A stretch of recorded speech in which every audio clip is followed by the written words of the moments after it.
So glad you're here, comic fam. Podcast number 67. We're available on SoundCloud, Spotify, Stitcher, and iTunes. And I'm at the table with two good friends, two Overstreet advisors. We got Mill Geek Comics in the house. Heyo. Russ Bright. We got the Golden Age Guru. What is up, my homies?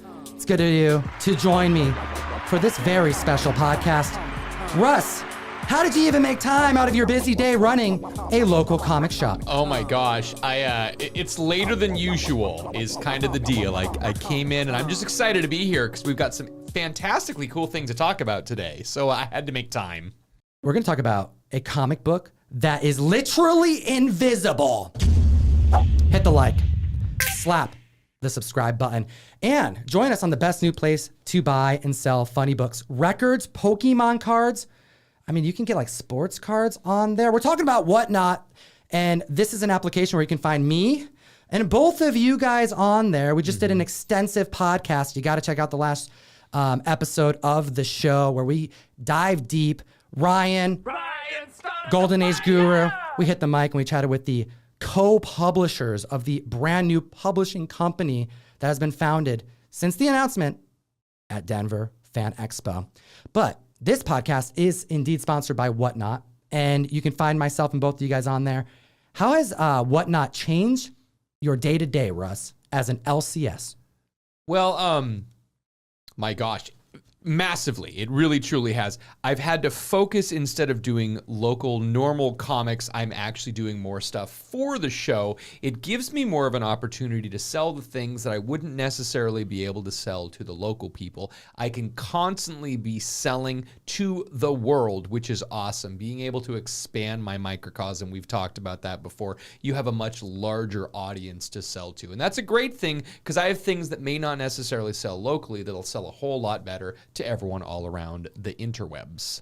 All right, comic fam, go join all of our stores on Whatnot, and we are going to actually be heading to San Diego Comic-Con this very week if we get the podcast out on time. So take a look for us just chilling on the con floor, hunting for books like we typically do. Also, we are currently in active enrollment for the August mystery mail call. And one per box. We have a Peach Momoko Gambit issue #1 dual exclusive with Whatnot. We have trade dress versions going out. We have virgins going out at random. You can go to Comictom101.com to join the community. One per box. Give me an excuse to send you comic books every single month. And we're going to dive into this show here because we are talking about what many would believe is a bad idea. A company that was founded years ago that's made some interesting marketing moves. But before we get to that, before we get to the invisible comic book, because invisibility was created over the last year, 2 years actually, I want to get into the crazy things people buy, literally. And when I say that, what does that bring to mind as it pertains, like viewing it through the filter of the comic book collectible?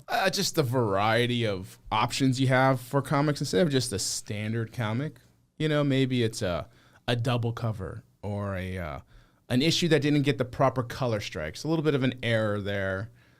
Those are just novelties like that in the hobby, and those tend to be the things that I like. I like a little bit of the outside of the obviously Golden Age and rare books. I do like a little bit of the strange and unusual. Sometimes it makes them worth money, and I find that fascinating. And when you kind of unravel that,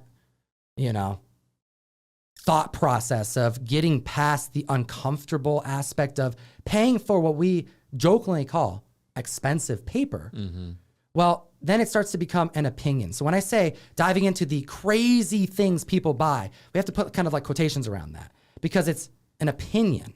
But as an LCS, Russ, you meet so many different collectors. I'm sure you get a good taste of the variety because we're talking about scarcity to a degree. Oh, absolutely. We have people who collect a bunch of different type of things. And some of the things that, I hadn't even really thought about this when we were prepping for this show, but some of the things that people collect are, again, if you get diamond cut comics that kind of went through the thing wrong, or staples in the wrong place.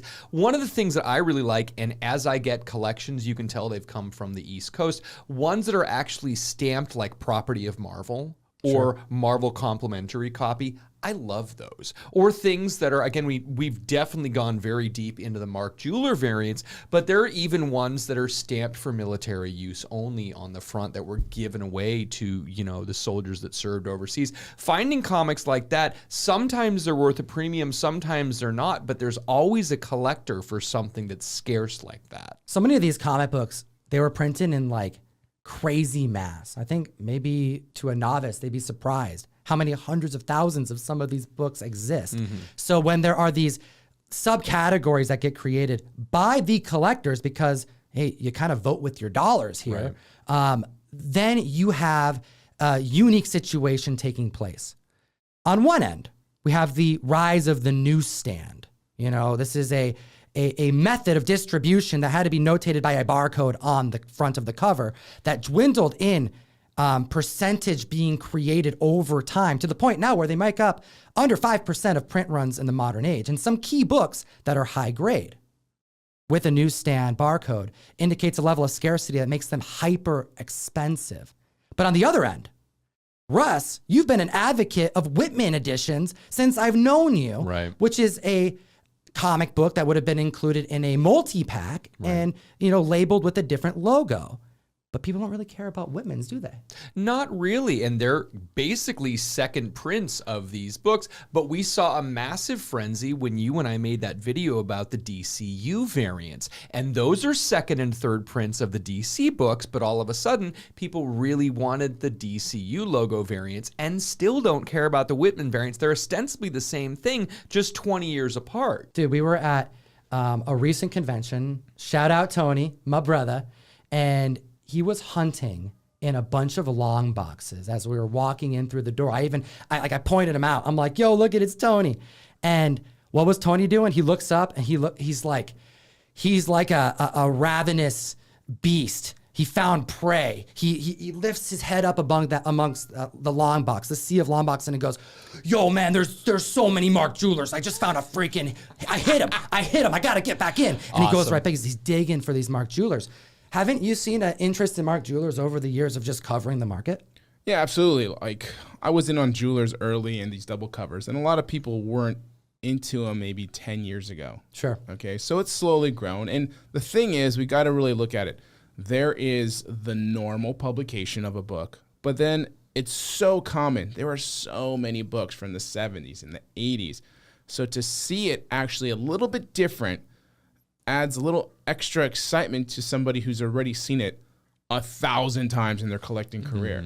So for me, who's seen so many books over and over and over again, to find that abnormality just in the wild, and for Tony, the same thing. Tony is a heavy collector. Shout out Comic Butch. He just joined us on the podcast. Hit What the up, like button, Butch? Comic Fam. We do it for Butch. Butch loves Jewelers. So when he, like you said, I was right next to you. I mean, he was sweating. He was so excited. I mean, I felt it for him. The energy is real at a convention, Comic Fam. I mean, he had fistfuls. He was like, "Yo, look at those Jewelers I got." He could barely talk. And I was like, "Sorry, we got to go, but I would wish I was digging with you." Keep going. Yeah, so it's just, like I said, it adds a little something different to an already big hobby that can be very common if you've been in it long enough. I want to hear from the community in the comment section below. There are so many random subcategories, whether it's misprints or, how vibrant is the color on the ink on the cover, which makes it a bit more collectible if it's an expensive book, i.e. Giant Size or Hulk 181 or even Tomb of Dracula 1. I want to know in the comment section, what tickles your fancy? Because I understand if someone goes, you know what, I don't care that there's a double cover. I don't care. It doesn't matter to me. Tear the top cover off like they used to do back in the day, because that cover underneath is probably better looking, and I'd rather have one cover. I don't want a misprint. I don't want an error print. But then I also understand the person on the other end going, never remove that double cover. That is a unique specimen. Right. What gets you excited? What doesn't make sense? Let me know in the comment section. It'll enter you to win this Invincible #1 Omni-Man Tyler Kirkham variant. We are fast approaching 55,000 subscribers on the channel. Hot damn, Comic Fam. We don't die, we multiply. Let me know in the comment section below what you think about these anomalies. Oh my gosh, the cat hair is real from this cat. He be shedding. Hit the like button if you want to see a cat cam. I'm thinking we're gonna have to make that happen. And this got me thinking about one of our most controversial times on the mic where we covered some news, Russ. It happened years ago, 2020, in fact. We need to talk about Marvel Previews 95. If we're going to talk about things that people may view as, quote, crazy, potentially, we got to take it back to a comic book analysis that really caused a stir in the community and riled up a lot of feelings in the community. Oh, they absolutely were. I mean, when we were on the... So break it down, Sensei. Edge of Spider-Verse had come out, and people were just trying to get as many appearances of Miles Morales as possible. And really, people were looking for the Ultimate Fallout 4. They're looking for the 1 in 25 variant. And again, as they start digging, you try to find what's the real, actual, true first of these. Shout out Topher. We ended up finding out that in Marvel Previews number 95, there was the cover with Miles Morales, and it actually predated his Ultimate Fallout 4 appearance. So when Tom and I went to the mic and started talking about a CGC 9.8 that sold for $2,000, there was a massive uproar. There were some people that were, number one, upset about the fact that we were even focusing on this. How could you say that this is a book that anyone would care about? And then you had the other side of the collectors who were like, dude, don't tell anyone about that. That's my secret. We saw both sides of it. That's my honeypot, right? There were people who were like, dude, I've been picking those up super cheap because no one knew what they were. But the fact that there were so few 9.8s on the census, we didn't really know what way it was going to go until Tom actually got the buyer of this book on the mic. And what did he say? Well, it was such a loud uproar. It's like one of the first times I was seeing like my name brought up in Facebook forums and people kind of complaining because there was like as if it was my book that sold, right? And I talked about it on the mic to sell it, which is not at all what happened. Not what we do, yeah. No, actually, on the contrary, that was being like kind of brought up. That maybe I helped the sale because I was hyping the book or something. So I thought, oh, it's so absurd. Yeah. But let's see if we can find the buyer. And the buyer reached out. We kind of like threw it out there. Like, we'd like to talk to the buyer. Buyer reached out and I had him on the mic. And we talked about this very subject, trying to explain the investment on something that possibly the majority of people in our community would go, that just seems absurd. There's no way. Yeah. And I think the quote was, you know what he said? He said, it's Miles. Right. That's really all he had to say. He said He looked at the census count. I think at the time it was under 8 of them that were graded a 9.8 on the census. And he spent like a little over $2,000. Actually, GPA says it was $2,100. May 2020. Wow. So this dates it a little bit here. And he came on the show. And a lot of the reason why he came on the show is because he saw how much negativity was kind of like that purchase, like it definitely bothered people. And he wanted to explain himself, and he explained himself quite well. He thought it was a good investment. It's Miles. And fast forward August 2021, the start, and like we're kind of in the heart of the comic boom last year, a 9.8, which by the way, we're going to talk about the census count because it has increased, but not by much. Sold for $11,600. Sounds like a good investment to me. Oh, absolutely. Right? Yeah. So it was under 10 at the time of coverage.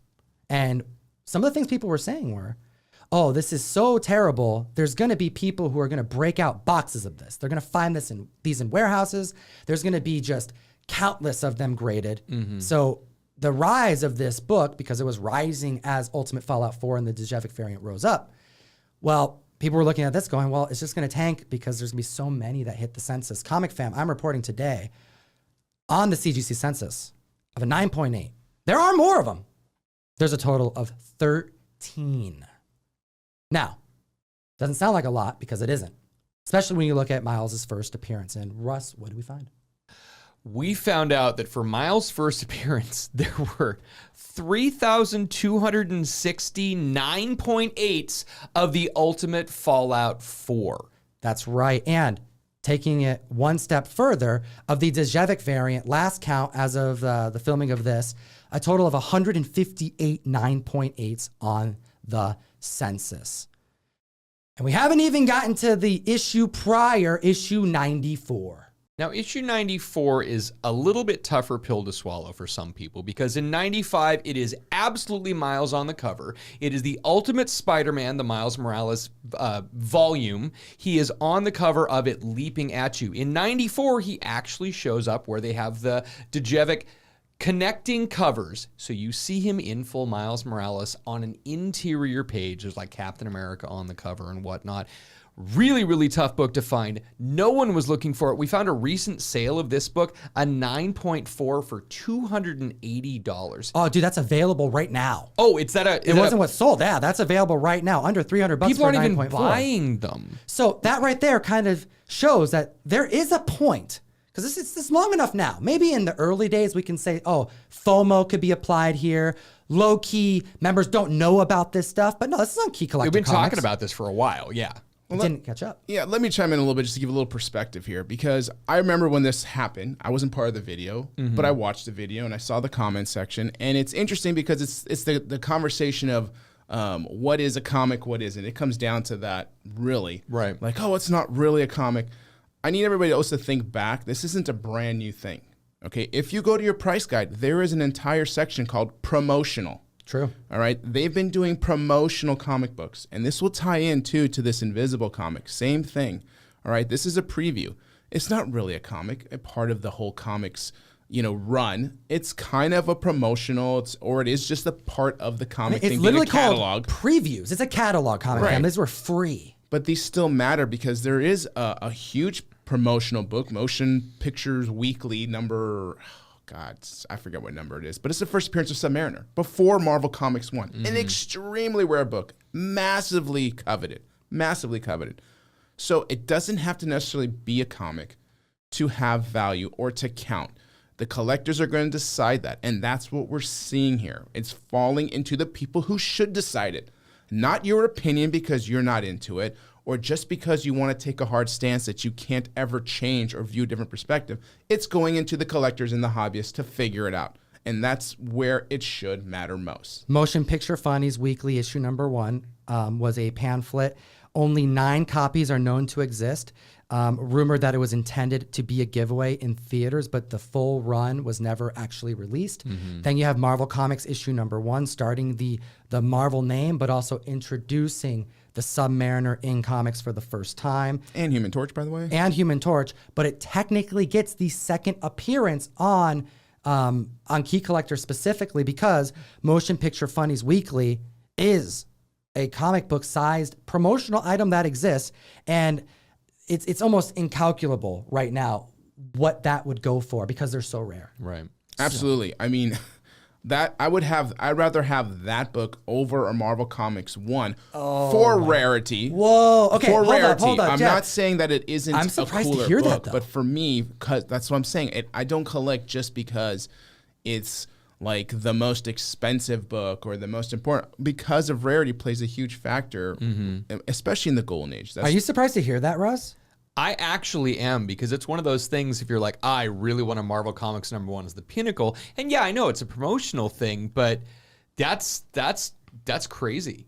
I am more likely to get know? a Marvel Comics 1 than I am a Motion Picture Funnies. Oh yeah, to find one, have it fall in your lap, right? So if that opportunity comes, Once in a lifetime. Right. So you're almost Multiple lifetimes. It's almost wiser for you to want to grab that side by side.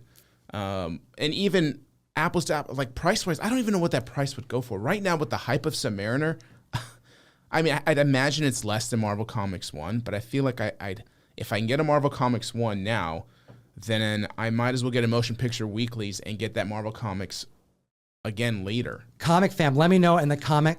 I keep saying comic section. Okay. Let me know in the comment section, the back issue section below what you think about this conundrum.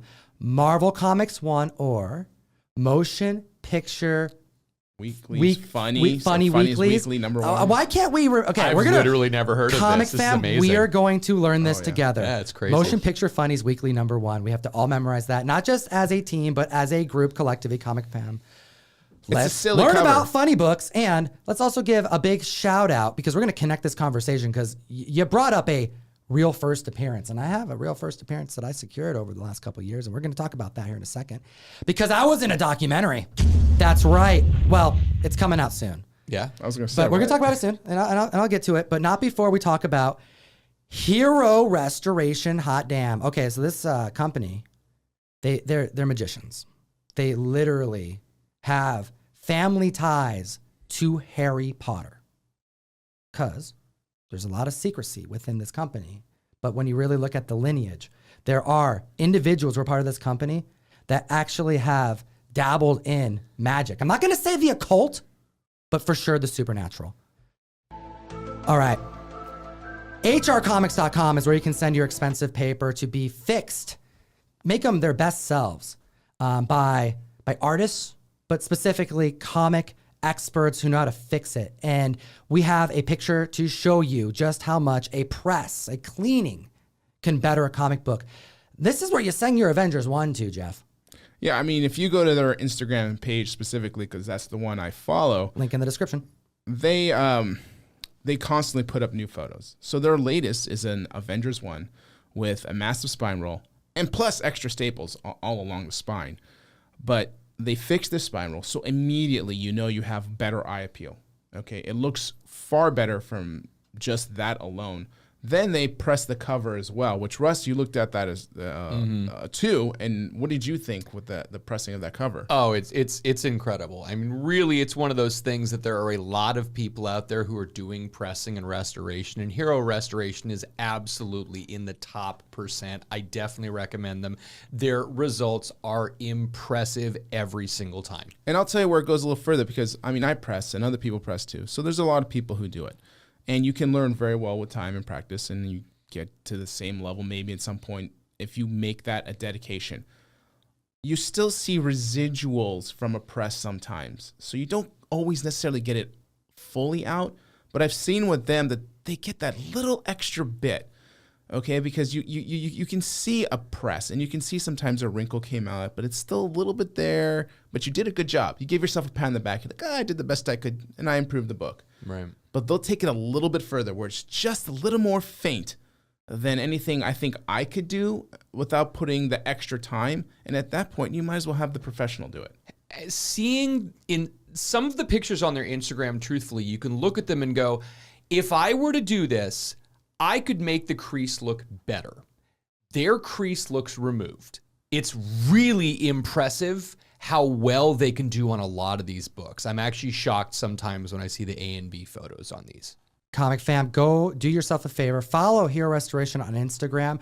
At the very least, you're going to be hit with some awesome eye candy. I think it's always really fun to see before and afters. It'll get you motivated, wanting you to press some stuff. It'll also give you some ideas when you're looking at comics going, you know what? This could be a 9.4, 9.6, 9.8 if you get it to the right individuals or if you take on the duties, as Jeff said, and start practicing, which I encourage. I love pressing me some books, but time is tough. And if you're not really diligent and you're doing it all the time, you may mess up. And messing up on most comic books is no big deal, but if it's an expensive book, if it's an Avengers #1, you're gonna really be upset. But that's not what this conversation's about. hrcomics.com. Big shout out to the second sponsor of the show. And we got to get into, I want to bring it back.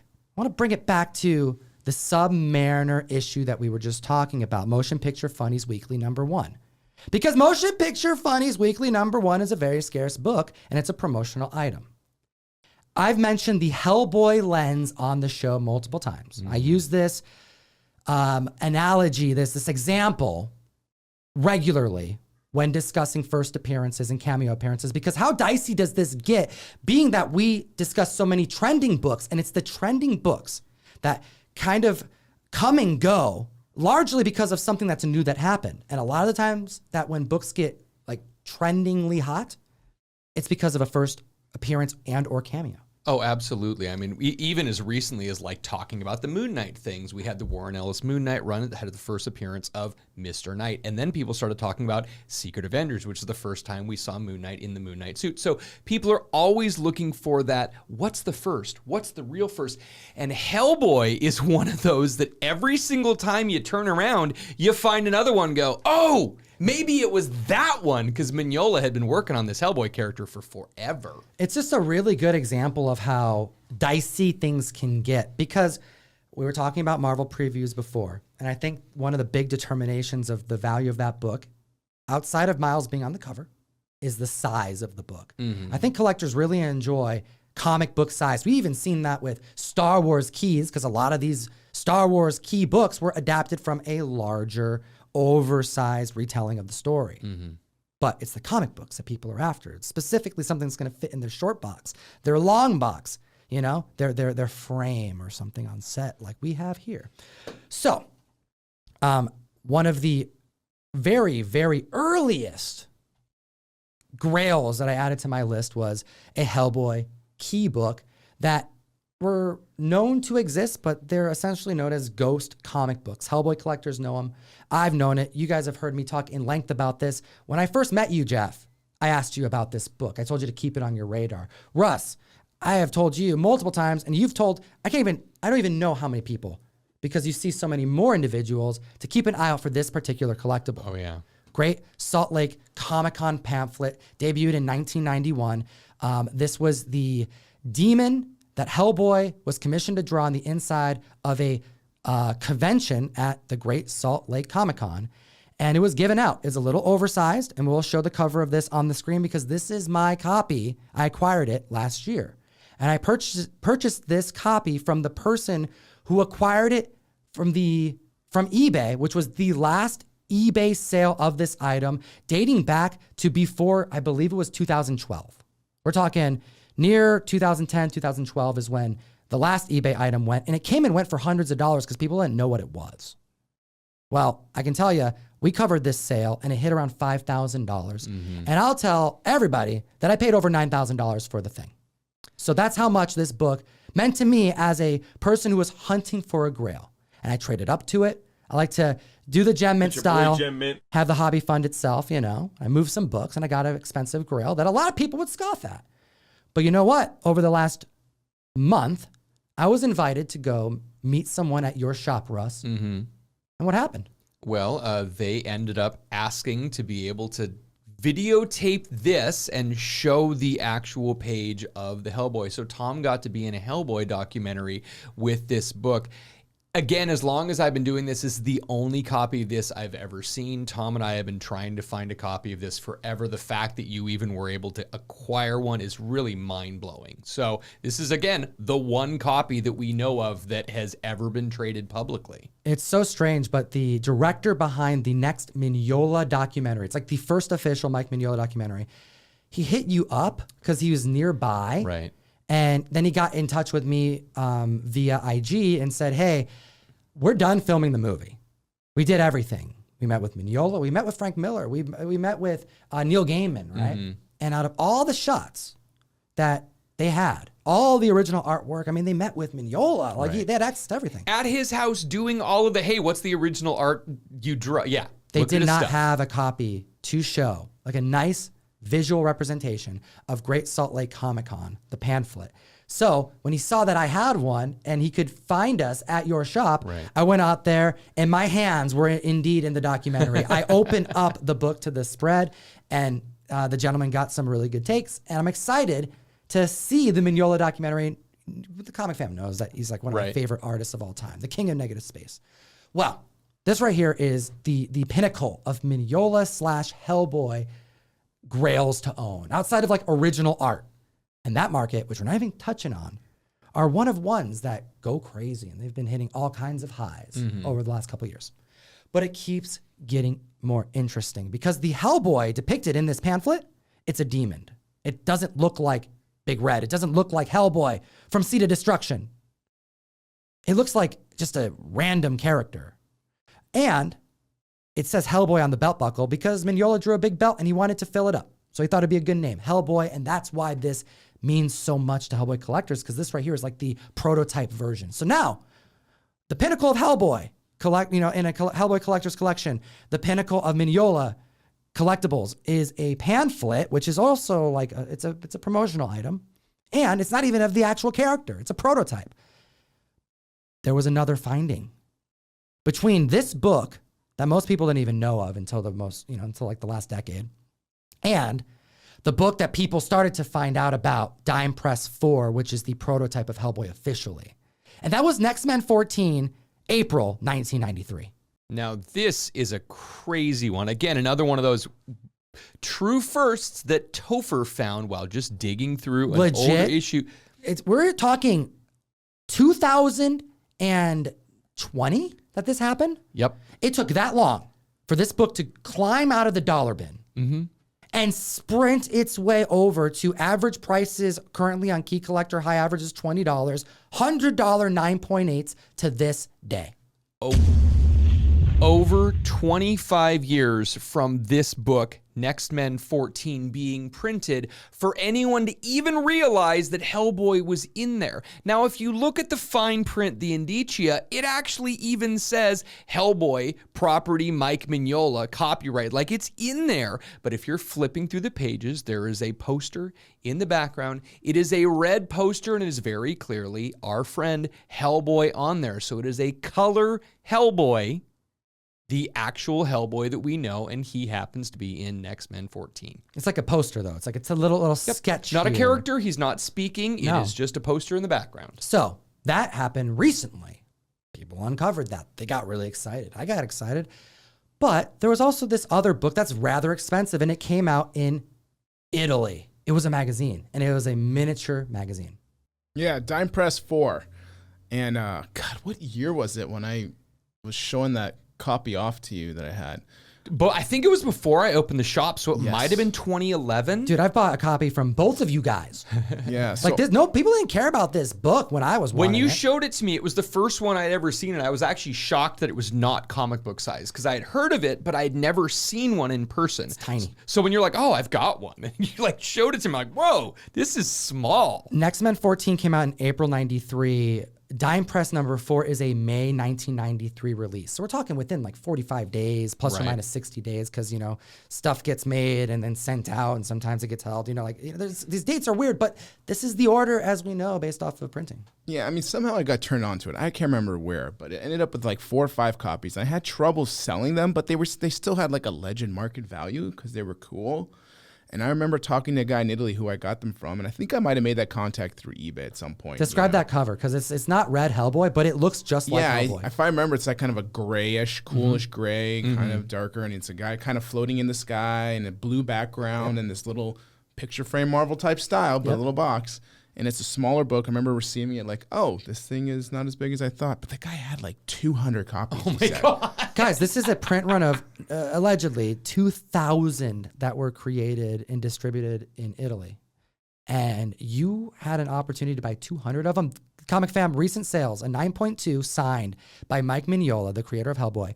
By the way, doesn't typically charge for signatures. He likes to do donations, which is a great way to get some of your Mignola covers signed. Just do a donation to a good cause at his table. I recommend you do it at conventions if he offers this service, but he doesn't charge for signatures, so it's not very expensive. A 9.2 signed copy went for $3,000 of this book. How does that feel, Jeff? Because I think I bought a copy off of you. It was a VF book for like $60. I'll tell you, so I felt great. Back in the day. Yeah, I felt great coming in today. I was like, oh, we're going to film, we're going to shoot. I had no idea what we were going to discuss. And we're discussing this, and I completely forgot about this book. I'll be honest with you. All right, I completely forgot about that thought, that story, and then you mentioned to me how I had several. And I was like, oh, you know what? I did. That's right. We remember some really strange things about comic books. But don't you find it funny that we're sitting here, and you're saying you completely forgot about this comic book? And Russ and myself have both had this information that you've had this comic book in our brain for years. Like, we remember each other's acquisitions, and I will lose my own funny books sometimes. Yeah, that's what's kind of fun, too, about going through your boxes every once in a while as well, right? Because then you're like, oh, that's right, I have this book. You don't remember every piece. And I know I've been to shows as a dealer, and people have their list. They have their list because they can't remember what they freaking have. So sorry for interrupting. How does it make you feel about this Dime Press? Okay, reliving this. Yeah. So like I was saying, I came in a great mood, right? Came into a great mood here, all right, for this show. And then we brought it back this memory of, remembering that I had this and this opportunity to buy 200, and I couldn't even sell the ones I had. Yeah, why didn't you? So you just thought it wasn't a good deal? Yeah, I think there was something that the terms weren't right, and I didn't do it, okay? And in hindsight now hearing, I had no idea. I've not looked up this book really for probably a decade. I haven't had one. I haven't looked it up because I just don't see it. I just didn't really care. I moved past it. And to hear $3,000 for a 9.2 signed makes me want to go digging through my email and find this information. But I'm sure he's educated himself now too. So anyways, that is a loss for me. Well, we just chatted about on a recent podcast, it was a couple episodes ago, about San Diego Comic-Con #2, because we've now talked about a pamphlet provided for free at a Comic-Con that a lot of people didn't go to, so it was very low print. Then we talked about a poster sketch that wasn't even done by Mignola. Then we talked about an Italian foreign miniature magazine that kind of defies multiple odds there for being valuable because of the size and the fact that it's foreign, even though I love me some foreign comics. Well, now we're at what a lot of people have labeled as the first appearance of Hellboy in story, San Diego Comic-Con issue #2 from 1993. This would have came out in August. And this right here is a 4-page story co-written by John Byrne. And we have the first team appearance of Monkey Man and O'Brien and the first appearance of Hellboy. This right here is a Comic-Con pamphlet again, but $700 sales for a 9.8. Well, and it's not even a pamphlet. It's an actual comic book. It's 32 pages, but there's only 4 pages of Hellboy. But the fact that it's not in color is why so many people don't want this book. It is scarce. It's tough to find, but I keep finding more people that would rather have the next book we want to talk about on the list. Dude, X-Men 21. This right here is December 1993. The last of this list. The Hellboy lens. I will bring it all back to this comic fam. First appearance of Hellboy in color on the cover, and it's a glorious back cover as well. $450 9.8 sales. Yeah. So it sells for less than all except for the poster sketch appearance. Right. But still less than San Diego, less than Dime Press, and certainly less than the Great Salt Lake pamphlet that debuted in 1991. This is the comic book that in Big Bang Theory, when there's like this joke, they're hunting for comics, they pull out this book. Like, X-Men 21, this is the first appearance of Hellboy. This is the one where like, if you're into comics, kind of, but you really want a Hellboy key book and you're like, I just want that, that is going to be the most likely thing that's going to go on that person's wall. Wouldn't you say? Yeah, and it's one that you're not going to be disappointed to own because the cover, he's on the cover. It's a great cover. Right. It's just a cool book, and it's most commonly known, like you said, for first appearance of Hellboy. So you're like, great, I got a key. $450 for a key, first appearance of a character like that. I mean, that just sounds like value to me. And that San Diego Comic-Con, it's a tough book. I've had that book. It's super fragile, light paper. That blue whatever. on the cover chips really bad. You just like that white will stand out so much if there's even one slight crease. Yeah, and it's cool and all, but again, he's not on the cover. Right. And the design of the character makes you want to have a copy of this book with him on the cover. So you guys have been in comics a lot longer than me as far as dealing goes, especially with this caliber of book. And these calibers, I mean, hell, you guys literally sold me some of the first copies I ever got. Right. Over a decade ago. We've been doing this for a long time, guys. Of all the books on this list, although it is one of the lowest, would you say that one, X-Men 21, has been the first appearance in general for most buyers in your time as a dealer? Absolutely. Like that's the one that absolutely. like kind of reigns supreme for longest, right? Totally. Well, and it's one of those deals that, like, again, it's on the cover, it's in color. You either want that or you want Seed of Destruction. Because if someone is... You're adding another. Solo story. For solo story. But the thing is that ongoing. If you want to get Hellboy appearances, you want him to be on the cover. We've had a massive shift in the past few years because more and more people want graded comic books over the raw books. And if you have a book that's graded, you can't open it. So even if you have the San Diego Comic-Con one, the only way you're going to know Hellboy's in it is if you look at that little tiny blue thing on the label. No, I want to be able to look across the room and go, that's my 9.8 and that's Hellboy on the cover. Wait, but as a collector, okay, if you're a minor leaguer collector, you know, you're just dipping your toe in the sport of comic collecting. You're like, okay, X-Men number 21 is the place to go for first appearance. Right. You start becoming a rookie. Maybe you finally made it to the majors. You're a rookie. You're like, then you're like San Diego Comic-Con. There it is. Then you get to the major leagues where you've been in it. You've learned more. You've been educated. Because for me, I'm kind of like, okay, those two books, the San Diego Comic-Con, X-Men 21. But now that I've been exposed and knowing more about the Dime Press, where it's at now, and the pamphlet, I'm like, oh, now that I've gained this knowledge, I can't help but want to have all of them. Right. And that's kind of the Is the full hobby. circle. That is comic collecting, and we're talking right now about crazy things that people buy because you can imagine why someone would want it on the cover, but also on the interior or the prototype. And that's why I say the Hellboy lens. It's a great example of if you can understand these books and why people would value them, you can insert any IP, any other collectible, Golden Age, Silver Age. It could be Marvel, it could be DC, it could be independent, doesn't matter. And you can understand, oh, there is a value to that because there's a collector out there who wants it, and then scarcity applies, and then the condition applies. Can it be graded applies, and all these other factors. I want it on the comment section. I almost did it again there, comic fam. Below, obviously price, I'm sure, is going to be an indicator of something that you would want. But if you table price, let's just table price for a second. Just talk about the collectible. You can keep scarcity in there, but separate scarcity from price, because as we know, Motion Picture Funnies Weekly is technically priced less than a Marvel Comics #1. So table price for a second. Scarcity is fair game. Which of these Hellboy books would you actually want for collectible reasons? I want to hear in the comment section below. And we have a legend who's going to take the mic. I want to give a big thank you to Nicky B, Dynamite Comics.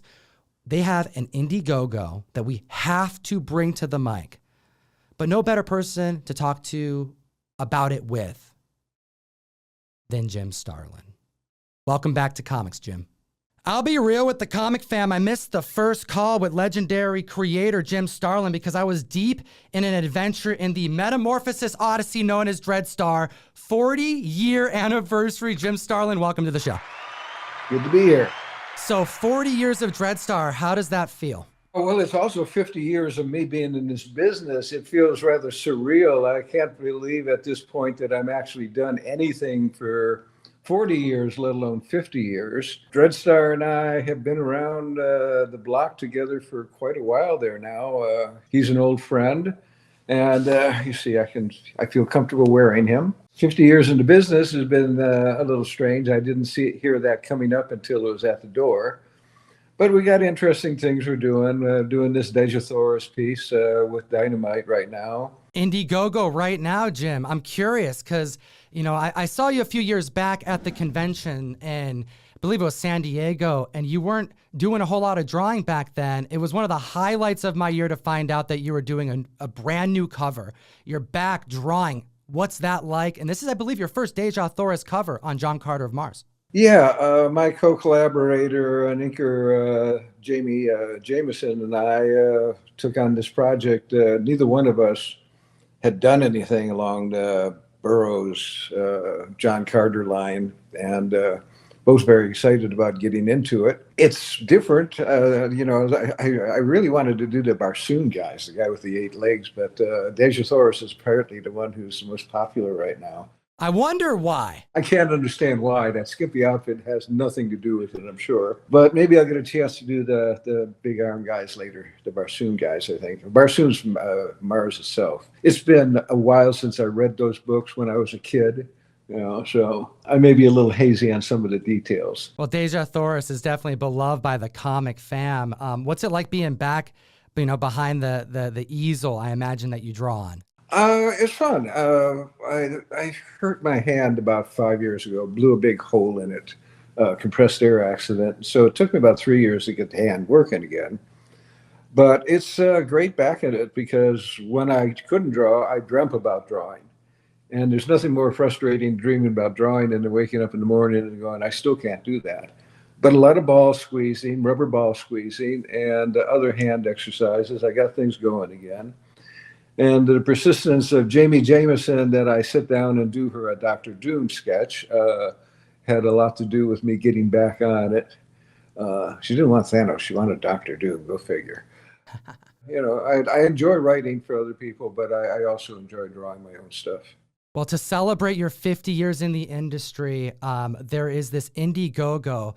And aside from getting a cover done by yourself, Jim, you've also graciously provided ample amounts of creator comps. And I was hoping you can maybe describe a little bit of what that is. There are members of the community who I'm sure have never heard of this, and I'm holding right now a Strange Tales 178 that we're going to give away, and it has a cert on the back that says this certificate is to authenticate the artist proof's copy. Well, whenever I worked on a project for Marvel, DC, anybody, there's a certain amount of comps that get delivered. It could be anywhere from 25 to 2.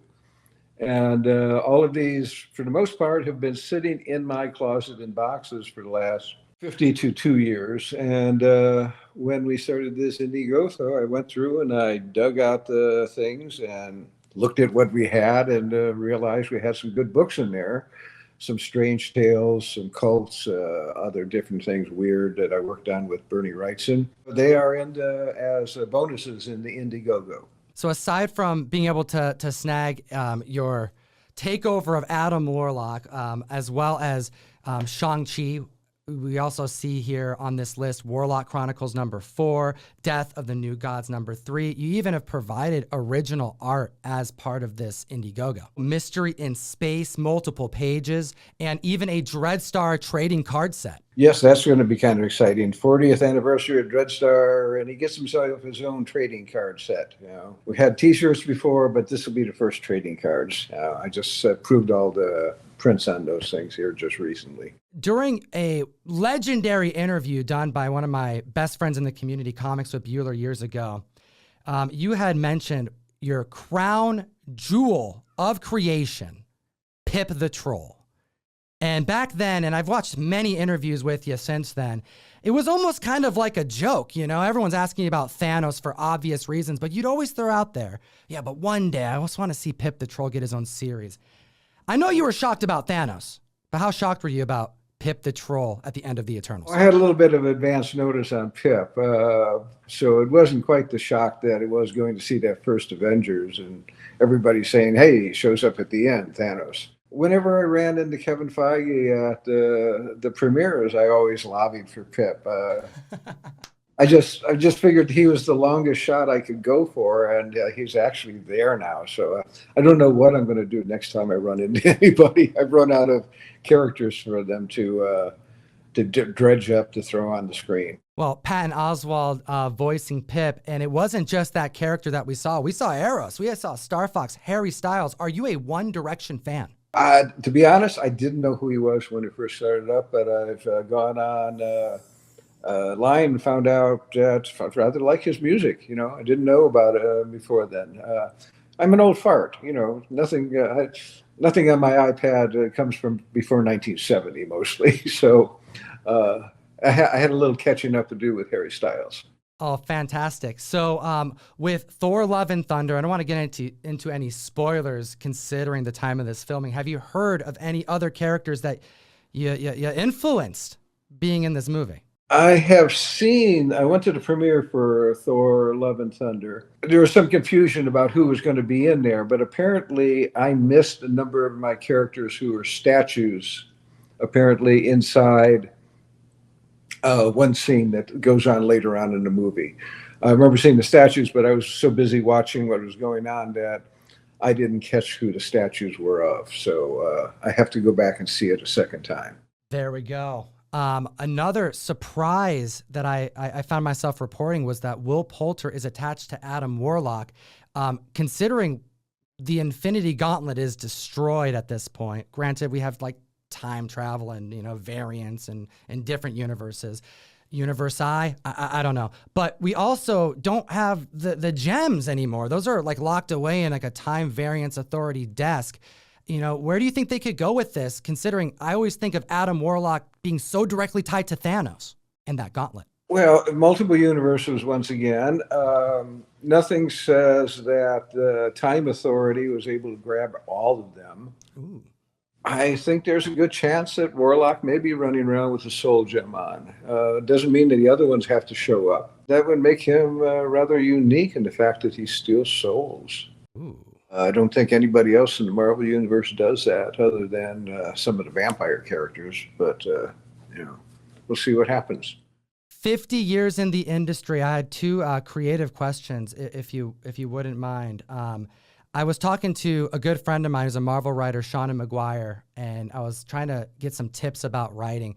And I was surprised, but it made total sense. And she mentioned, well, the first thing you needed to do is get into poetry. Start practicing writing poetry. It'll help your comic writing. And you're the first writer I thought of.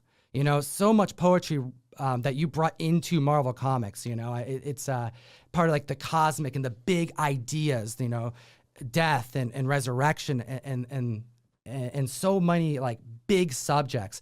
You know, what do you think about that tip? Poetry. Well, I wasn't thinking poetry. I was thinking about therapy and philosophy when I was doing the early stuff. I was reading a lot of Wilhelm Reich, Carlos Castaneda. I mean, Jung.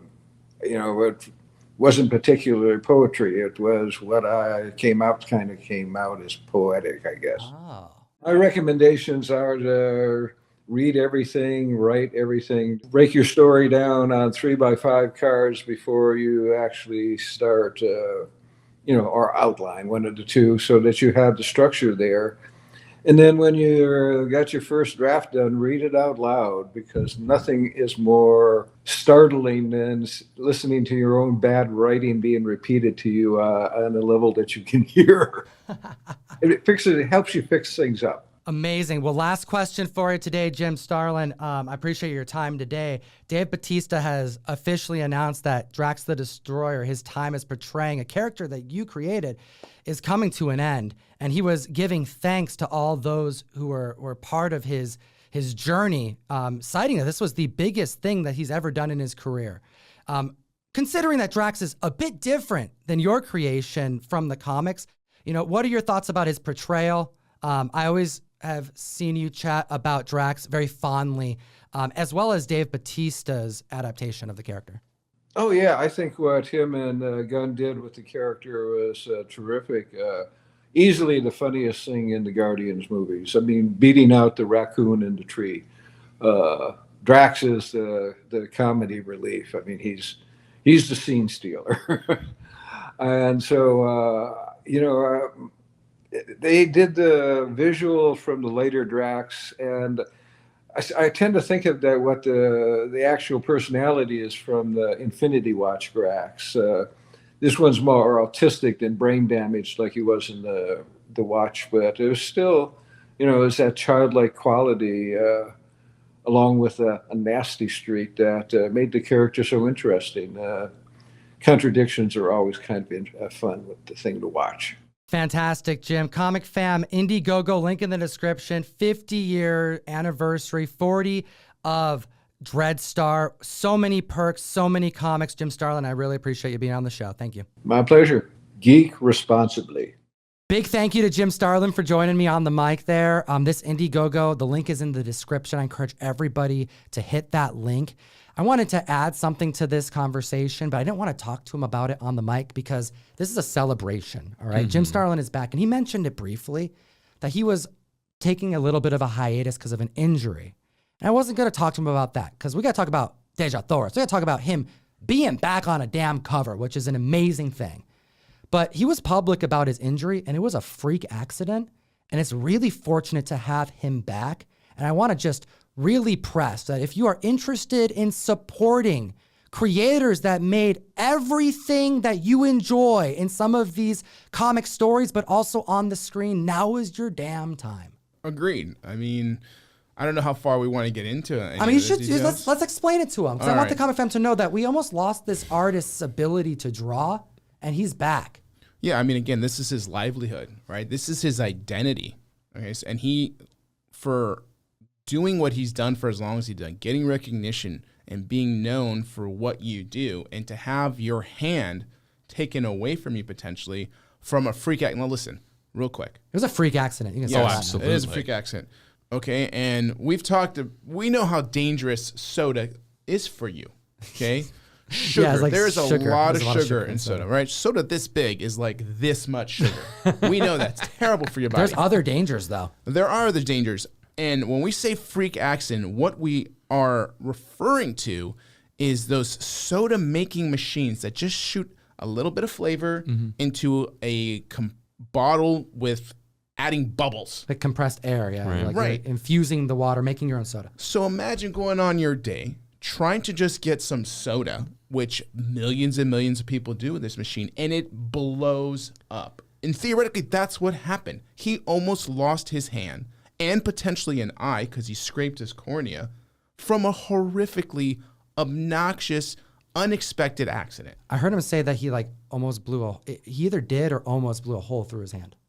Comic fan, this is why you have to always be wearing your Infinity Gauntlet. I mean, this is he would have been more protected, but in all seriousness, Except for the loot crate, the oven mitt, because that one got recalled. Recalled? Oh my god! Don't use that Infinity Gauntlet. Don't I use that do one. have I'm that, so and sorry, Jim. I love you, man. I did not know it was recalled until you told me. And it's funny you said that because it's like, I've tried to grab hot things for it, and it does not work very well. It literally feels like maybe 6-7 sheets of Bounty, like paper towels you're holding it with. And I was like, I rarely used it. I maybe grab stuff out of my convection oven, but like grabbing a hot pan, like I did not use it. So after you told me that, it literally now hangs as a decoration in my comic room and is no longer used in the kitchen. Where has this conversation gone? Jim Starlin is back. He is back. And how amazing it is that he is back. It's like a special thing. And link in the description. Get yourself some like Dreadstar cards. Guys, we have comp copies. I mentioned it in the video, but I want to just spell this out. This isn't the only giveaway we're doing this stream. Strange Tales 178. This is one of Jim Starlin's signed copies that he got for doing the run and writing this book. So his and personal copy, artist proof. Awesome. Signed Strange Tales featuring Warlock issue 178. Comment down below, but do yourself a favor. Click on the link and throw out your Loot Crate oven mitts, your Gauntlet oven mitts, and go sign up for the Indiegogo and get some dope Jim Starlin art. Shout out Dynamite Comics for teaming up and making that a reality. Also, I did mention, as we begin to talk about the creation of invisibility, something kind of strange, which was being reminded about comics that your friends have owned. We're talking about Dime Press, and I happen to be wearing a Infinity Gauntlet classic story, issue number 1. And I know there's a story here that you guys have mentioned, but the comic fan has to hear it. So Jeff feeling bad about losing out on the opportunity to get 200 copies of Dime Press 4. I have something very, very similar. Now, it's probably less painful for Jeff because if you guys were paying attention to the podcast 65 that Tom and I did, we talked about meeting, and I also talked about the first time I met the Golden Age Guru, bought the big collection from your storage unit. In that storage unit, there was half a long box, at least 150 copies of Infinity Gauntlet number 1 that I ended up basically giving away in grab bags on eBay when I first started my eBay business. So pretty much like 25 cents a copy. And then a few years after that, the movie came out, the Avengers movie with Thanos in it, and then they basically did the whole Infinity Gauntlet thing. So Jeff basically gave me, I don't know, $3,000 worth of Infinity Gauntlet comics back in the day that I gave away for pennies on the dollar. So both got screwed there. Sorry, dude. I can't believe you did that. I gave that to you so that you can start your business, okay, knowing that you would just maximize every What a dollar guy. there. Every and single you bit. went and just gave them away. I did. Well, that's why you kept all of the Secret Wars number 8s. Yes, so. and Wolverine 1s and 10s. And by the way, I never told you this, in this collection had bound volumes. Okay. Okay? Bound volume of X-Men 1 through 100, including the 2 giant size, all put in the correct story arc in 5 volumes. That's I still have gorgeous. that. Really? I've Yeah. seen it. You kept it. It's part of the Guru stash. Yeah, my goal was to read that to my kids as a book, which I did not do. Another goal that not met by the Guru. But I still have it. I love it. It's the only X-Men one I have. Well, you left me 20 copies of Killing Joke number 1 first print, Oh. and I made a hell of a lot of money off How it. did I- So we did okay. How did I do that? I have no idea. Comic Fam, hit the like, slap the subscribe button. Where are you getting comic book themed content like this? Anywhere. Yeah. Hot damn.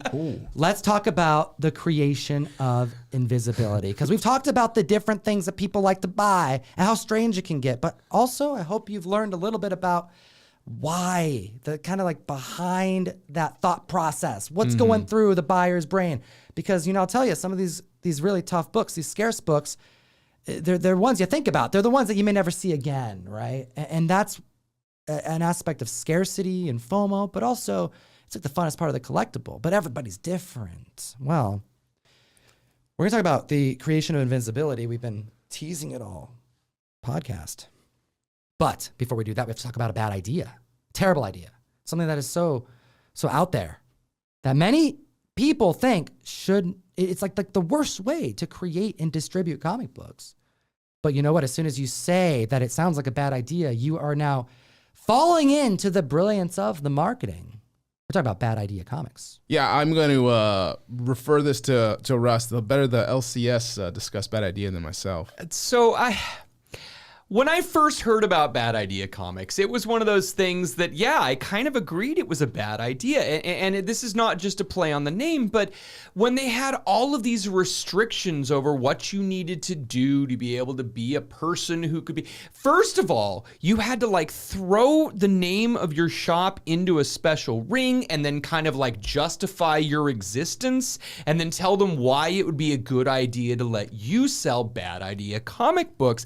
And it was something that a lot of shops I know applied for it, and very, very few were approved. I think in the very opening wave, there were only 25 shops all across the country that were even allowed to sell these comic books. So it wasn't on a lot of people's radars. People online knew about it. Instagram people were talking about it. They heard about some of these comics, and they're like, hey, do you know if you'll be able to sell a Bad Idea? And I said, probably not, because it was such a tough thing to get into. So all of a sudden, people don't know what's happening. They get a special package in the mail of this comic book that they had never heard of, some promotional ash can called Hero Trade, that ends up being the first Bad Idea ash can. People didn't know this at the time, and all of a sudden we've got a website out. There's the name of a bunch of shops, but people still don't know what books they're able to sell. Then we start hearing about this one comic that's coming out, the ENIAC comic, which all of a sudden everyone wants but sells out immediately. And for the people that couldn't get them, what are they going to do when they can't get first prints? Oh, Bad Idea's got another good idea. Let's do the not first print comic book. So people who wanted ENIAC but didn't get the... How many of the first prints were there? Do you know? Was I don't know what 3,000? I heard it was a very small print run. Yeah, it had to have been a small print run. And then, as you mentioned, and to catch people up, just in case you're not following, this is a standard, just independent publishing company called Bad Idea, and they make comic books, and they're doing it in a unique way at this point in time. And they put out an issue number 1, and they sold out because there's only so many stores that can even hold them. Right. And it was aggressive, and it was a tough book to get, so it was valuable. This was a company created by Dinesh Shandasani, as well as other members that have teamed up with him in the past. This is a former owner of Valiant Comics who sold the company. Very successful, one of the biggest art collectors in the world. So this is someone who loves comics, who really knows comics, but he also knows the collectible very well. Creating a cover A that was never going to go back to print. Right. Preserves cover A. Had to get me some comic butch. So instead of going second, third, fourth printing, they made a not first printing that they publicly stated they would go back to the well on. They would reprint to the end of time. So if you wanted to get the comic book, you can. They'll reprint it eventually, but essentially killing the market on the not first printing, but preserving issue A as the collectible. This right here had some of the most thought out intentions to preserve and create a collectible comic book and to serve the collector's market, the aftermarket. And they would go on to make a handful of books. We would get Whalesville, we'd get Tankers, we would get Pirate Queen. Yeah, Right, they that had was- I that really like that passive-aggressive book where they were Yeah. actually entirely different, like stuff on the Perspectives. inside. Right, and it's great to be able to see that. Dinesh Shamdasani is an absolute marketing genius. And for every single time someone tries to talk negatively anything about this company, you just go, there is a genius there. When they had the website where you had to click the button before they started a company, What was right? it? Click the button and we'll start a company and write a comic book. And it was just like people had to click a button on a website, and eventually it hit the number, and they started a comic book. And then they actually had a countdown to when they were going to fold the company and go out of business, because right now, as of this second, Bad Idea Comics is no longer a comic book company. Oh my gosh. You're following. And we're going to get to invisibility in this commentary, comic fam. Karma Chameleon. Bear with us. Hit the likes off the subscribe button. But you're right. They would market that they were ending their titles. Yep. And they closed shop. Mm-hmm. But then they came back as a donut company. We got to get through donuts before we can talk about invisibility, damn it. This donut company launched, and it was like at South Carolina Comic Con. Bad Idea shows up as Bad Idea Donuts because that's the official new company brand. And they sold a box with the donut in it that came with a free comic book. If you were paying attention to Instagram, yes, Bunsen Beaver. If you were paying attention to Instagram that weekend, the slew of pink boxes was absolutely insane. All I could see the entire time was, I got my pink box. I got my pink box. People were excited about this donut company. People weren't even really talking about the comic book until the week afterwards, when I think the people who hadn't been paying attention went, oh, there's a new comic out that I'm supposed to be paying attention to. Because it was all about the donuts and the boxes at first, and then it was about the comic. Well, yeah, because you think you got a free comic book, it's by this company, people are waiting in line. Yeah, it's silly. But then the book and the boxes started selling for like $100, $150 a set. So the idea is that it's probably not a good idea to close up shop and then come back as a donut company when it's like, yes, it's satire, comic fam. It's all satire. But it adds to the collectible because of the way it was created, the way that it was deployed. Mm-hmm. And shout out Nate Made It, by the way, who is an artist that works for us. He works with the channel, right? Who is actually the designer of the logo of the donut. Did you guys know that? Oh yeah, so cool. The donut logo on that pink box. He's the person who created that image. But yeah, he's like working with Dinesh. Dinesh is a homie of so many members of the comic community.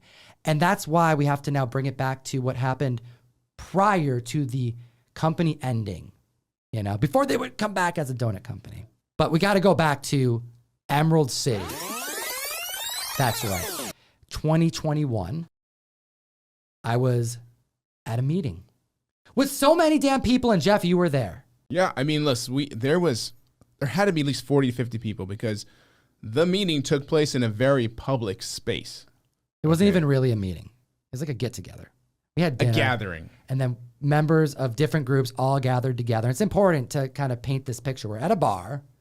Dinesh and some Bad Idea peeps are there. Jack DeMeo was there. Ryan was there. We had like the whole crew there. My dad was there. Mm-hmm. I think Shortbox was even there. I mean, there was a lot of people in this one bar, 50 plus people. And there was this very funny, conceptually funny item being passed around. And it was a 9.8 CGC slab, an invisible comic book. That one right there. Right here. This is the actual copy. I believe it was, because we're going to get into census counts. But we have in my hand, Comic Fam, if you're listening to us on SoundCloud, Spotify, Stitcher, or iTunes, I am holding a CGC slab, as is the Golden Age Guru, as is Russ Bright. All of us have an invisible comic in our hand. I think I lost mine. Dude, you freaking lose yours? It's right there, dude. I told you to keep it out. Okay. It's tough to. Yes, there you go. It's it comic Put wood chair on it. So Jeff. Let's paint the picture. We're chilling with the homies. We be drinking, and then the energies just lifted up, didn't it? Okay, so yes, and let me explain that because I was there before you, and I had been doing my social floating around at the bar, plenty of libations. Everyone's having a great time. This is post-convention now. It's in the evening. We're having a blast. Right. You guys walk in, take a seat, and there's a little chatter. Okay? Everyone's excited. Dinesh is in the house. Like, whoop, Bad Idea's here. I start walking over, and I'm like... That's what you said. You said, whoop, Bad Idea's here. That's the new marketing for Bad Idea. I go over there because there literally is a little chatter and buzz, a little more excitement, new people in the space, and there's this comic. All right, and shout out to Stray Flexin because I think I saw it in Stray Flexin's hands first there, and I'm like, what the hell is that thing? So what was being passed around is this right here. I'm holding a 9.8 CGC slab, and we're joking before here, Comic Fam. I know we're just joking. Take it easy. We're having fun here today. Conceptual Funnies #1. What I'm holding here, as a matter of fact, like in reality, is a 9.8 graded copy of a piece of plastic, acetate, with 2 staples in it and nothing on the inside. There's no pages. There's nothing here. It's all plastic in this case. And this is what it reads. CGC Universal Grade 9.8. Conceptual Funnies #1, Bad Idea, 12/20, Invisible Edition. First disappearance in comics. Bad Idea created invisibility. And I don't have the only copy on the set. What do you have, Guru? When I was there, I heard that there was 9.8 available for sale. I was like, oh, that's dope. You know, everyone's excited for the 9.8. I was like, hey, so how many are there graded of this book? It's like, well, there is a 9.9, there's a 10. And I was like, well, how much for the 10? Is it any different in price? He's like, no, same price. I was like, I'll take it. So quickly I jumped up and I was like, I will take the 10.0. So Guru is holding a Gem Mint 10.0 copy. And let me tell you the fun thing about this, outside of that, it's done by my favorite artist too. Absolutely. Okay. Yeah, I was going to say, dude, you love this artist. Yeah, Thomas Sciorreo, which I'm sure I butchered it, but he is my favorite artist. He can do that. Did the cover art to this. It's so funny. And Dude. the other thing is, if you ever wonder what you look like, in a comic, Boom. This is how you do it. You just get to put it over your face. Now, this didn't stop here because Guru just spilled the beans. You purchased this. You weren't the only one. Because, you know, as soon as the Guru grabbed it and we found out that these were in existence, we're getting into the experience of finding these for the first time. Russ, you had to get one yourself? I absolutely did. And for those of you that have been paying attention to what me and Tom have been doing for a while here, you know I love my low grade, and I needed to get the lowest grade complete copy. It looks I terrible, actually dude. got. It really does. The staples are terrible. It actually, it really looks like they roughed up the staples and did something on this to make it look a little bit messy. But yes, a 1.0, the lowest grade complete copy of The Invisible comic book. I had to get it. And I have even heard that if you heat this up, it is readable. Oh my gosh. So I was thinking about cracking it out and just running it with it. Because it's a 1.0. I'm really not that worried about messing it up. We can press it. Oh my gosh, he kids. We're going to get into the prices on these, and we're going to blow your mind here because this is all going to come full circle today because we're talking about crazy things people buy, right? Well, I'll tell you, my homies paid some crazy money for these things, and we're going to get into that. But when this Invisible comic was shown to me at that bar, I saw something so silly. I saw it's really what it is. You know, I got a good kick out of it. Mm-hmm. I knew it was something special. The first thing you think of is, oh my gosh, CGC graded this? It is definitely one of these moments, right? You're like, wow. And then you think, oh, CGC graded this. Like, this is a thing that Dinesh was able to pull off. Like, that's kind of impressive. Like, they're in on this conceptual funny. And then you think, wait a minute, there's more of them? And then I saw the looks on all my friends' faces. I mean, there's a lot of homies, man. The comic fam's big. Yeah. And when this was getting passed around, what did you experience, Jeff? So I looked at it again as a promotional book. So when it said, when it's conceptual funnies, again, I think Motion Picture Funnies Weekly. I think a promotional book, a 10.0 is an option. I was like, oh my God, I can just buy my way into a 10.0 of a conceptual book potentially here. Everyone's buzzing about it. It's just a novelty. It's a fun thing that you think that's actually out there now in a CGC holder. So it's more than just like something somebody put staples on and folded plastic and made it in their van. That room was buzzing. That room was buzzing. There were dealers laughing hysterically. Yeah, because it's more than like, you know, you think, okay, you're just putting on a show. You're like, okay, I'm just going to blow smoke up this, you know, multi-gajillionaire's bottom and just try to win him over. When you're like, but this is genuine. You know, you're looking at these people, and I know these people. Like, they would just straight up either not be laughing or just think it's like ridiculous. These are serious dealers. These are people who Yeah. have some expensive paper. So when they saw this, they were getting such an enjoyment out of it. And then I also can say that shout out Stray Flexin. He just like started throwing $100 bills on the table, didn't he? He did. He's like, I want it. How much? And he pulls out another and another. And it was hilarious, Comic Fam. This guy pulls out $1,000, throws it on the table and says, I need this 9.8. Because it was resonating, right? It was really like sinking deep to the collectors, the dealers in this moment. And I'm seeing something special take place here because of the absurdity, but also what it symbolizes, what it means. This right here, we talk about expensive paper a lot, all right? We say it as a joke, but that's what it is. It sounds funny to say it, expensive paper, but that's, we're talking about stuff that's nicknamed after precious metals that for some parts over the last couple of years has done better than precious metals as far as investments and stocks go. And this right here is a layer beyond expensive paper. It's not even paper. It's all plastic. It's see-through. It's conceptual. It is indeed funny. And both of you guys bought a copy. These comic books were advertised first after news broke on Bleeding Cool. They found a picture that I posted on Instagram. They called me what do they call me? A collector? They said, seen on the Instagram of Comic Tom, a collector. Yes, that's what they said here.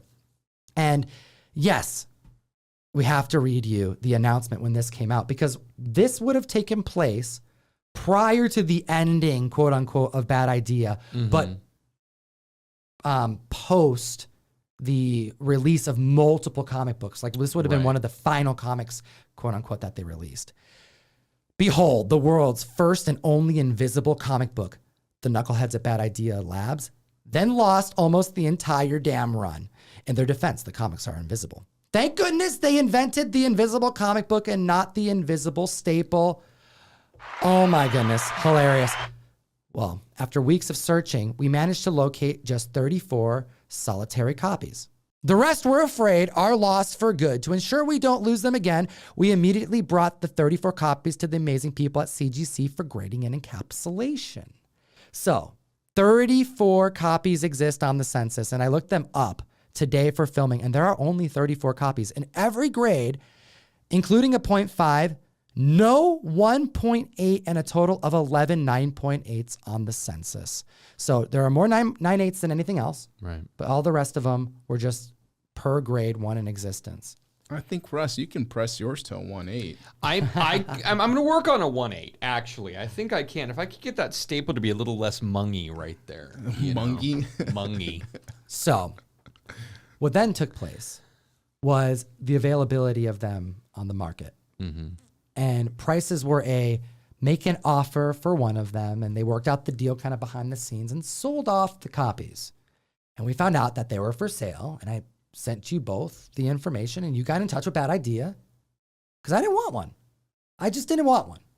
I knew how expensive they were going to be, and it didn't get me excited enough to say, you know what, I need to spend more than $1,000 on this because I had a feeling it would be sold for over $1,000. So I kind of touched on this already, but I heard what that one was selling for, the 9.8, and I quickly committed to the 10, which wasn't even there. Technically, Stray Flexin actually purchased one, like he reserved one for $1,000, so he set the price for that. Yeah, because that was a price he accepted. I was like, and then I heard there was 199 and 110L, and I was like, well, if I'm gonna do a 9.9, I'm doing a 10L. I was like, okay, well, how much for a 10L though? So you committed like right away, and it made sense why you did it. Yeah, because I was gonna buy one, anyways. I was like, I'll just buy one. So what'd you pay? And so then the price for the 10L was also $1,000. So I was like, that makes absolutely no sense. But you said it. I'm going to be like, hell yes. Just I'll pay you now. And he's like, no, don't pay me now. We got to go through the office. So I just stayed in touch and coordinated with him. And voila, I got my 10L and I got a letter. Oh, snap. Okay, so you actually got this first because I think, Russ, you were like on the fence a little bit, or...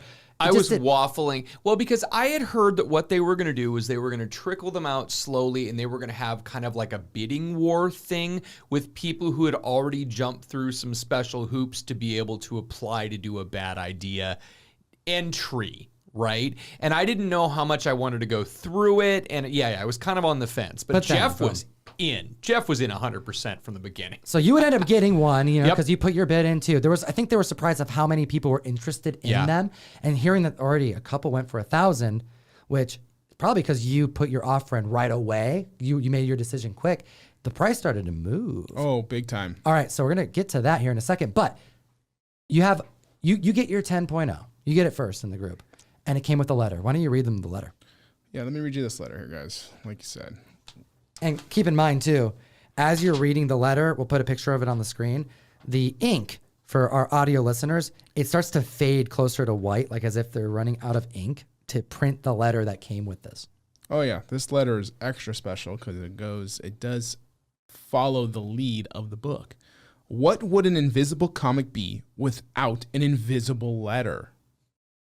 To commemorate the release of the invisible edition of Conceptual Funnies. Ooh, invisible edition. I wonder if there'll be an uninvisible edition. Maybe. Of which there are only 34 copies and for which every copy is CGC graded. We're giving away copies of the visible edition of Conceptual Funnies #1. To get one, simply follow the instructions that follow. Use the mailing address listed below and don't miss the deadline detailed hereforth. After this message is a large gap of space where I thought I might have to do something to get this to show writing because I don't know how far bad idea goes. How bad is this idea? Is it horrendous? A blank space that tells you, like, the vital information is not there. Yeah, it's signed your pals, bad idea. My pals would write with invisible ink. I held it to a candle. I urinated on it, hoping that it would release some type of scripture, which it did not. I then had to press it and dry it. I bet that stunk. Rapidly. It stunk, but the The things you're making us dealers do, and Comic Fam, hit the like button, slap the subscribe, where you getting this comic themed content anywhere on the planet. Yes, and that was a bad idea, by the way. Which plays into bad idea. It does. Damn it, Dinesh. So this letter might have been a prank by Dinesh to me, saving you guys all from it. So All right, so Russ, you have a 1.0. I do have a 1.0. How much did you pay for your 1.0? So I ended up paying $1,000 for mine.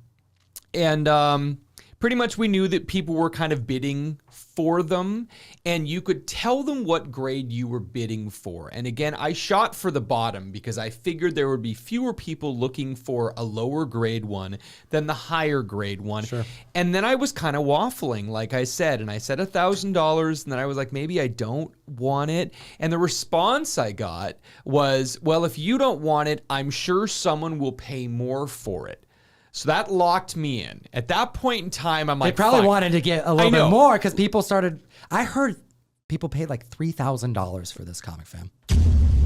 There was a confirmed eBay sale of a 3.5 for what, $2,400? Was that what we had on that? At the time of this filming, there was $2,500. 25 listed. There's a 3.0 that's listed for $2,500. There's a 7.5 listed for $5,000. March 2022, a 3.5 sold for $2,200. Okay, so on the free market, after Bad Idea was even selling them, some eBay seller sold their copy, a 3.5, for $2,200. So again, in the open market, we've already seen one of these exchange hands.